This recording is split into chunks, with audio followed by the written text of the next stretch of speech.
Hola amis, bienvenidos de vuelta al canal, espero que estén teniendo una semana maravillosa. Si eres nuevo por aquí, te sugiero muchísimo que te suscribas y actives las notificaciones para que no te pierdas ningún video. Además les tengo una playlist con una maratón de casos, así que se pueden poner al día con los más de 90 casos misteriosos que hay en el canal. Los invito también a seguirme en mis redes sociales que aparecerán en este momento en pantalla. Dale me gusta y comenta este video ya que eso me ayuda a llegar a más personas. Sin nada más que decir, en este momento comenzaré con el caso de hoy.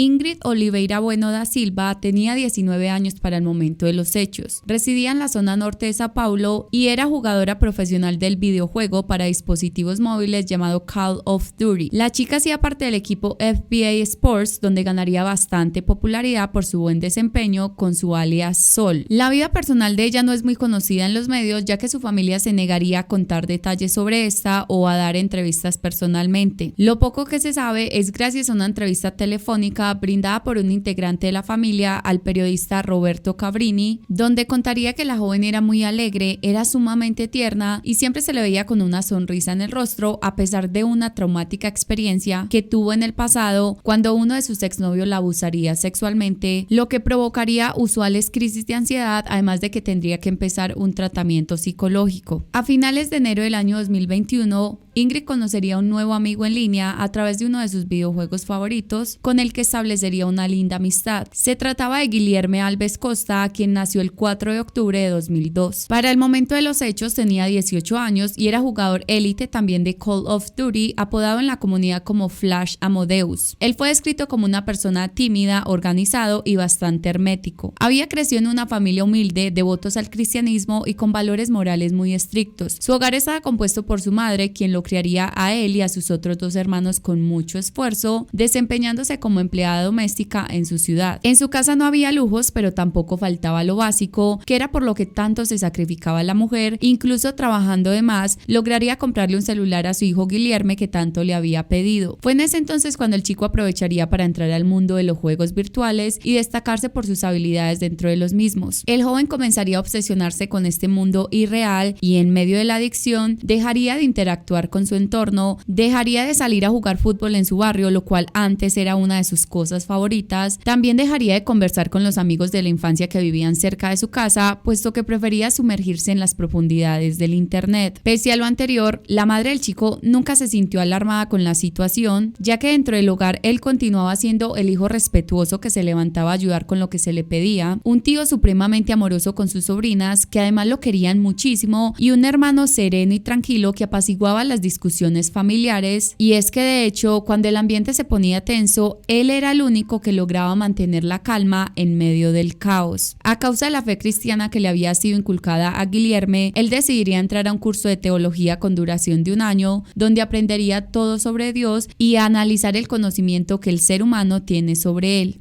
El joven en general era muy entregado a la religión, incluso solía decirle a su madre que Dios era su mejor amigo. No obstante, hubo un hecho que marcaría profundamente su vida y que lo haría distanciarse más de su entorno, además de cuestionarse sus creencias en aquel ser superior. Resulta que uno de sus hermanos, a quien el chico intentaría ayudar en diversas ocasiones a combatir y a salir de la drogadicción, moriría enfrente suyo sin que él pudiera hacer nada debido a una sobredosis. Después de ese traumático hecho, el joven, quien de por sí era retraído, se volvería aún más y sumergido en su celular cuestionaba a Dios, ya que no lograba entender cómo era posible que su creador permitiera que su hermano muriera después de que él tanto le había rogado para que lo ayudara a salir de ese mundo de perdición. Por esta razón, él empezaría a sentir que sus súplicas no habían sido atendidas. En medio del silencio, comenzaría a cuestionar el mundo, la sociedad y sus propias creencias, incluso el hecho de que su padre lo abandonara desde pequeño, aunque nunca comentó comentaría nada de estos pensamientos ni a su madre, ni a ningún otro miembro de su familia, y parecía que la vida continuaba con normalidad, al menos por fuera de su cabeza. No queriendo preocupar o quizás creyendo que ninguno de sus familiares entendería todo lo que pasaba por su mente, Guilherme preferiría buscar comprensión en su amiga virtual Ingrid, pero a quien él se refería como Sol.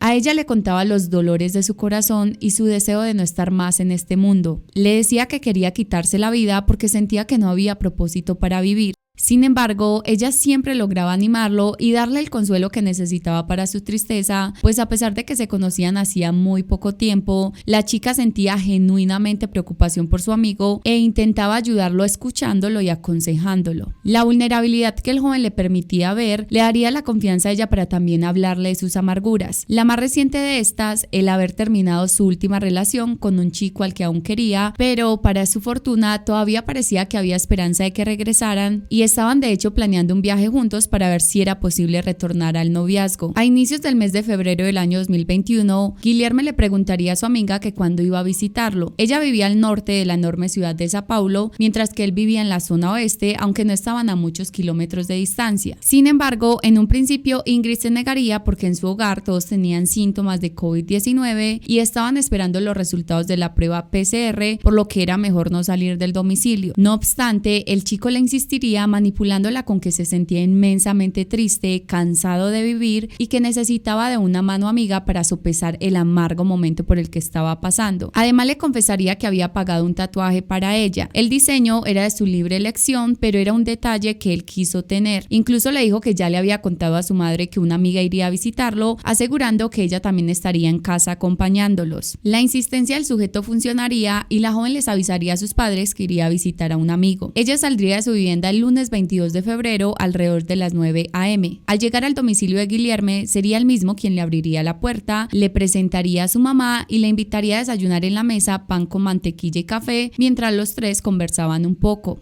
A las 10:30 a.m., doña María Rita se retiraría de la casa para dirigirse a su trabajo, por lo que la pareja de amigos quedaría sola. Ambos se van después a una de las dos habitaciones que tenía el hogar, se sentaron en la cama y conversarían sobre todo aquello que ya habían hablado por WhatsApp. No obstante, eso no sería suficiente para que el chico sintiera algo de empatía por Ingrid, que sin que ella lo supiera, en un rato sería víctima de un atroz crimen.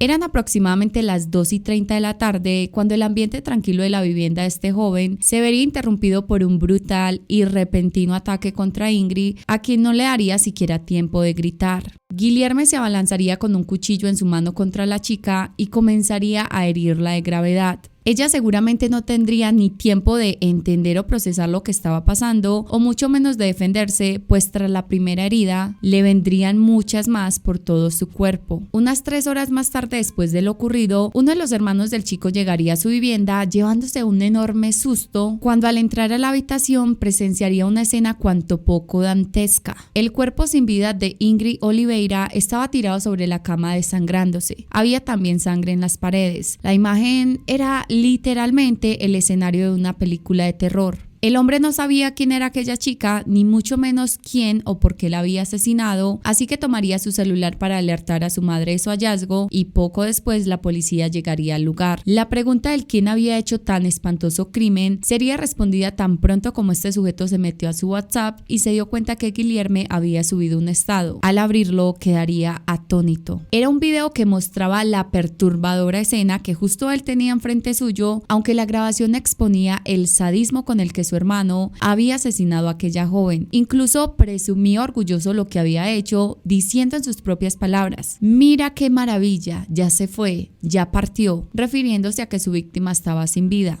Además grababa patente su cuerpo y se reía satisfecho. Acto seguido se movería hacia un espejo donde con gestos ofensivos mostraría su rostro. Era de verdad terrorífico. Pero había más. En una segunda historia en esa red social, el asesino se grabaría a sí mismo hablando frente a la cámara de su celular, mostrándose enojado e incómodo con el hecho de que varias personas estuvieran dudando de la veracidad de la primera publicación. Ante ello, él le respondería, abro comillas: "Ustedes están creyendo que es una broma, un montaje o algo por el estilo, pero no lo es. Yo realmente la asesiné, ¿me entienden?". Después de sus reprochables palabras llenas de desprecio por la vida de su amiga, amenazaría con que estaba huyendo para quitarse la vida y además pediría que compartieran un libro de su autoría que precisamente ese día había enviado a diferentes grupos de WhatsApp.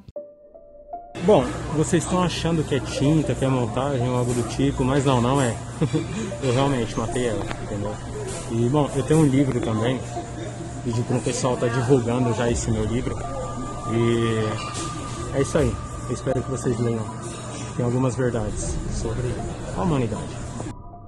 El hermano, aunque sumamente afectado por la situación, llamaría a Guilherme, quien le atendería la llamada y en medio de la conversación le contaría dónde estaba. El sujeto se iría en su encuentro para convencerlo de no atentar contra su propia vida y entregarse voluntariamente a la policía. Además, lo cuestionaría sobre por qué había asesinado a la chica. Ante esto, el joven se limitaría a responder que ella se había atravesado en su camino. Las autoridades en efecto lo arrestarían y mientras esto ocurría, uno de los policías realizaba un video donde le preguntaba si recordaba lo ocurrido con la intención de descartar alguna crisis psicótica. Ante esto, el asesino respondería que claro que lo recordaba, haciendo una mirada como si le estuvieran preguntando algo sumamente obvio. El agente entonces le diría que por qué lo había hecho, a lo que el capturado respondería que porque había querido y comprendía la gravedad de eso. Al mismo tiempo, se le dibujaba una sonrisa sumamente perturbadora que mostraba sentimientos entre placer y desprecio, pero nunca miedo o mucho menos arrepentimiento. Você lembra o que você fez, não? Ou não? Por que você fez isso? Mas por que você fez isso? Porque quis? Você tá rindo de uma situação, Guilherme. Você matou uma menina novinha, Guilherme. Por que você fez isso?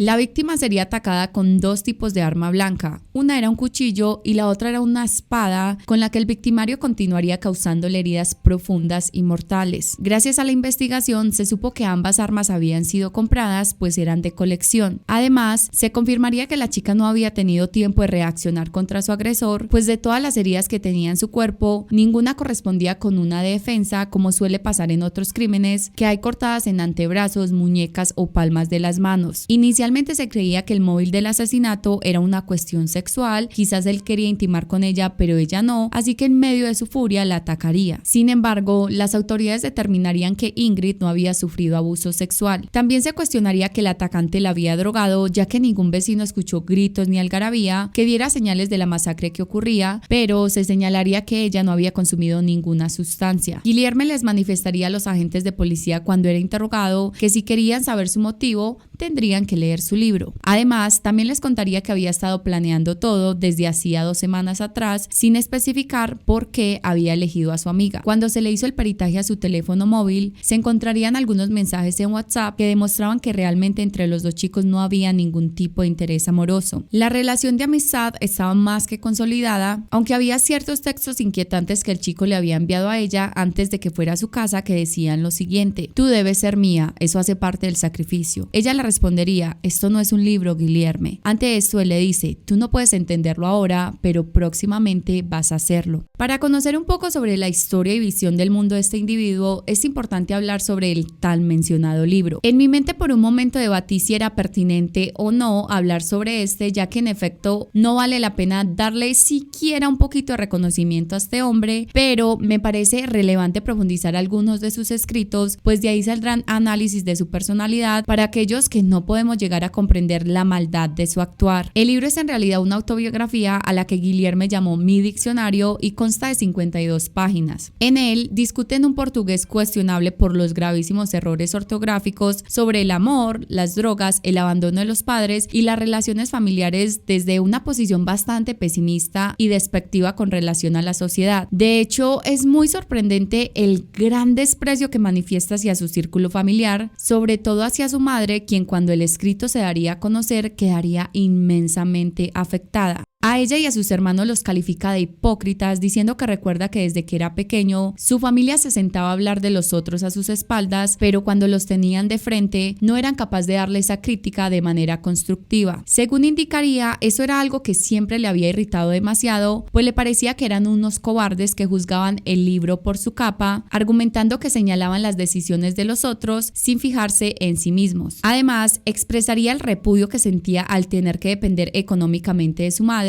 aunque manifestando que de todas maneras era la obligación de ella por haberlo traído al mundo, olvidando por supuesto que él ya era mayor de edad. En sus propias palabras diría lo siguiente: tener un hijo sin tener condiciones para criarlo es algo terriblemente abominable. Esas madres deberían tener la cabeza cortada por tal cobardía e inmoralidad. Más adelante en uno de los párrafos decía desear que toda su familia muriera quemada, agregando lo siguiente: deseo que todos ellos se quemen antes de que yo logre sentir amor por ellos. Sin embargo, había algo en mi cabeza que me decía: ¿por qué matarlos? Podría comenzar una misión de matar a todo el mundo, pero supe que no tenía sentido simplemente matar, pues la mejor muerte para ellos será la emocional, al dejarlos tan destruidos mentalmente que eso los llevará a la muerte física, así no tendré que ensuciar mis manos en esas porquerías. Seguidamente, el asesino escribiría que sentir amor por ellos era algo inevitable, pero que él era más fuerte y no permitiría a sus emociones tener el control, solo a su frialdad, pues ya había llegado a un nivel magnífico donde había conseguido equilibrar lo emocional y lo racional. Con la intención de aclarar que sus actos habían sido hechos en plena conciencia, relataría en otra parte del libro lo siguiente: mi sanidad mental está plena y en el lugar correcto. Yo siempre fui un chico especial, soy consciente de ello. Ahora, en relación a mi familia en general, creo que la mayoría está corrompida mentalmente. Ellos podrían hasta negarlo, pero cualquier persona con una mínima noción sabrá que tienen algún tipo de problema mental. Sin embargo, aclaro que ese problema puede ser solucionado en caso de que ellos aceptaran ayuda psicológica. El autor dejaría ver algo que siempre lo había lastimado y de lo que su madre nunca tuvo conocimiento, y esto era la ausencia de su padre. La mujer explicaría que si bien su hijo careció del amor paterno, jamás le había hecho falta el materno, además de que según ella nunca hubo ausencia de una figura masculina en su infancia, pues el papá de otro de sus hijos solía llevarlo junto al hermanastro para pasar tiempo juntos, así que no era como que él se quedara viendo a sus hermanos con el amor paternal que él no tenía. No obstante, cabe resaltar que esa era la perspectiva de María Rita, no la de Guilherme, quien parecía que difería bastante. El chico explicaría en el libro que nunca había tenido la presencia de su padre biológico en su vida y que aunque eso le hacía bastante falta y lo había vuelto un niño débil e inseguro, también sería precisamente esa carencia la que lo tornarían después en un hombre fuerte que no dependía de nadie más que de sí mismo. Respecto a este mismo tema y ya con más rencor, escribiría lo siguiente: algo por lo que siento odio es por un padre que abandona a su hijo. Es más, si yo tuviese la capacidad de crear leyes, una de las primeras sería: en caso de abandonar un hijo, la condena será prisión perpetua en camino de la pena de muerte.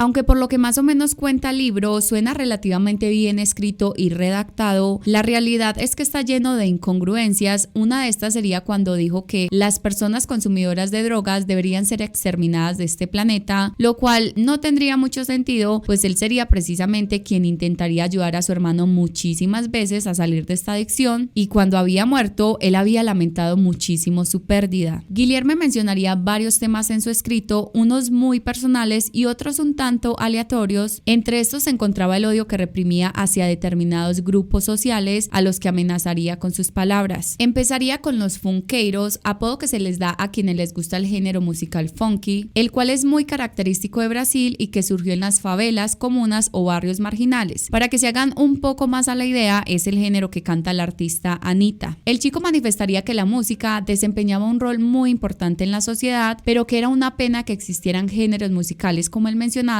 pues a causa de este existía también la prostitución, los ladrones y traficantes, diciendo incluso que si él tuviera la capacidad, robaría un avión del aeropuerto y lo chocaría en un concierto de los que él llamaría funkeiros retardados. Claro, él no estaba de acuerdo con la gente que escuchaba la música que se les antojaba, porque esta los influenciaba a hacer cosas despreciables ante sus ojos y su moralidad retorcida, pero parecía estar muy de acuerdo en arrebatar la vida de personas a su antojo, como la de su amiga Leal, que no le había hecho nada y en la que descargaría toda su miseria y frustración. Además, recordemos que él comenzaría a escribir su autobiografía manifestando un fuerte desprecio a su familia porque, según dijo, ellos criticaban las decisiones y la vida de los demás, pero realmente todo lo que él expresaba en esta parte era precisamente eso mismo que juzgaba. Otra de sus críticas sería el cristianismo, diciendo que era un mal que desintegraba la sociedad y el planeta, manifestando que él era un integrante de un ejército de soldados que tenía como propósito atacar a esta religión y a sus creyentes, haciéndolos obedecer sus órdenes, y quien no lo hiciera se daría cuenta de lo que ellos eran capaces. Aunque el texto resulta hasta ridículo, es importante analizar la peligrosidad de una mente perversa como la de este individuo, pues ya han existido casos en donde grandes grupos terroristas con ideas bien arraigadas en lo profundo de su psiquis se han formado y han hecho realidad aquellos ideales. El joven terminaría esta parte del texto diciendo: sean obedientes y hagan todo lo que les exigimos, porque cuando un soldado entre en alguna de sus congregaciones con una automática efectuando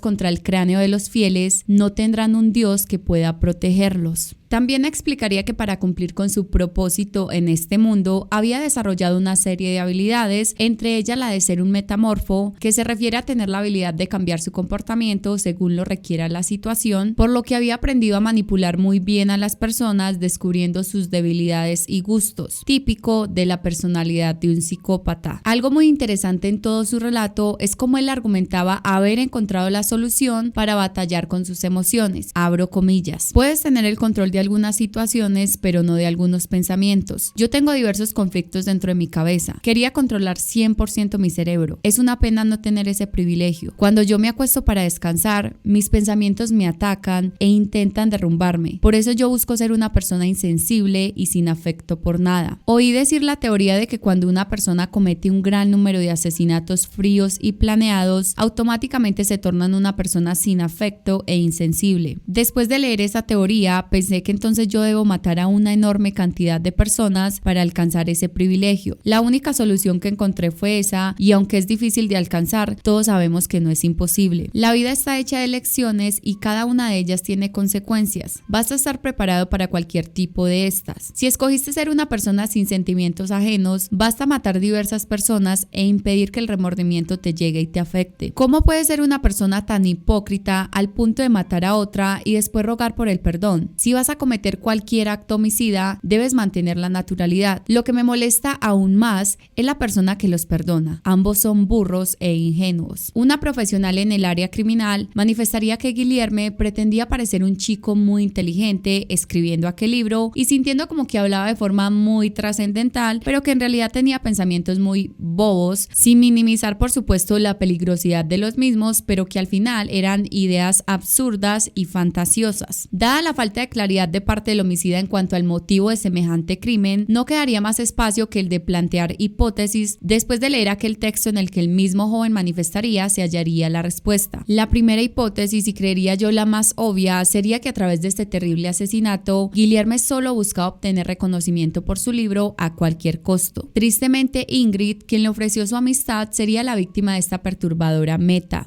La segunda versión precisamente viene de aquella relación de amigos que ambos tenían, donde se especula que quizás el chico estaba enamorado de la joven, pero no era correspondido. Incluso se cree que el día de los hechos sería cuando él le expresaría sus sentimientos de amor hacia ella, pero como sabemos, Ingrid aún se encontraba recuperándose de una ruptura amorosa, pero además con la esperanza de regresar con su ex, así que poco interés tenía en estar con alguien más. Sin embargo, su amigo virtual se sentiría sumamente rechazado y desahogaría su vergüenza cometiendo el crimen. Esta teoría, la verdad, no tuvo mucha fuerza, ya que en los mensajes que ambos intercambiaron, él nunca le manifestó sentir algo de índole sexual o romántico, además de que la víctima no habría sido abusada sexualmente ni antes ni después de su muerte. La tercera hipótesis apuntaría a la misoginia que aparentemente hay en el mundo de los videojuegos, apuntando a que el asesino se sentiría enojado con el hecho de que Ingrid tuviera tanta popularidad como jugadora excepcional de Call of Duty, Missouri, además de ser muy querida, privilegios de los que él no gozaba, siendo también un muy buen jugador y hombre. También se supondría que el menosprecio que el criminal desarrollaría hacia su madre lo haría anhelar asesinarla, pero al no ser capaz de hacerlo, buscaría quitarle la vida a alguien más que representara esa figura femenina y maternal, ya que precisamente la chica había sido ese tipo de amiga comprensiva, amistosa y cariñosa con él, casi como una madre. Y bueno, a mi parecer la última hipótesis es la que finalmente Guilherme deja clara en su libro. Había demonios que lo atormentaban, no esos que son producto de las alucinaciones, sino producto de las heridas no tratadas y sanadas. Al parecer había tanto dolor con el hecho de haber sido abandonado por su padre, sumado a la situación que vivió con su hermano, la cual, como sabemos, lo haría alejarse de Dios. Todo este dolor se transformaría en un odio profundo por la sociedad y su propia existencia, así que queriendo evitar sentir eso, fingiría endurecerse para que las punzadas de las heridas no siguieran haciendo llaga, y si la forma de lograrlo era arrebatándole la vida a otros, pues él simplemente estaba dispuesto a hacerlo. El lunes 22 de febrero, después de que el acusado hablara con sus abogados, misteriosamente se transformaría en una oveja mansa que decía no recordar lo que había sucedido aquel día porque en ese momento estaba fuera de sí, alegando que tampoco pensó en las consecuencias de sus actos. Bueno, pero ¿el libro que escribió qué? Pues resulta que Guilherme dijo que tampoco se acuerda. O sea, escribió un libro de 52 páginas destilando odio que como mínimo le tendría que haber demorado unos días para escribir, pero él dice no tener idea de qué le estaban hablando, no recordaba nada.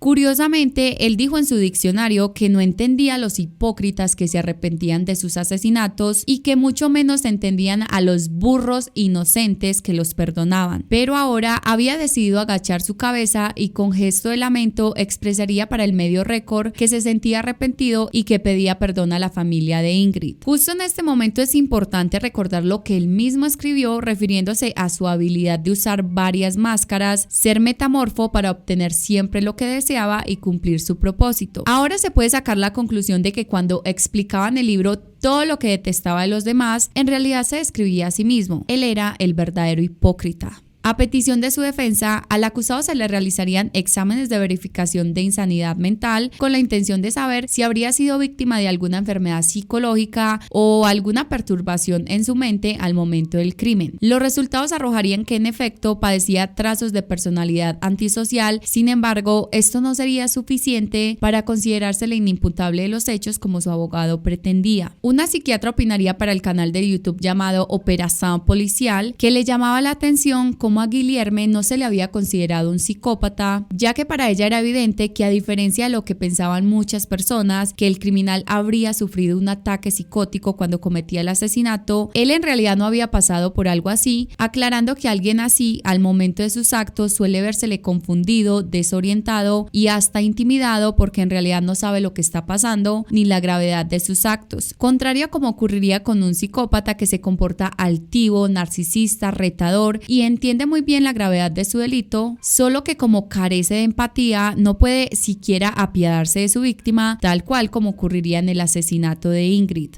A pesar de todas las discusiones sobre la condición mental de Guilherme, el lunes 8 de agosto de 2022, más de un año después de lo ocurrido, el chico sería sentenciado a 14 años de prisión. Además, se le ordenaría acompañamiento psiquiátrico durante el periodo que se encuentre pagando su condena. Este individuo saldrá de prisión a sus 32 años y el miedo de muchos habitantes de Sao Paulo es que para ese punto él aún sea un total peligro para la sociedad. Bueno, eso sería todo por el caso de hoy. Espero que la narración haya sido de su agrado. Muchas gracias por escucharme, de verdad lo aprecio mucho. No me queda mucho más para decir, así que nos vemos en una próxima oportunidad, no sin antes recordarles que se cuiden mucho, por favor, en serio, pilas. Chao.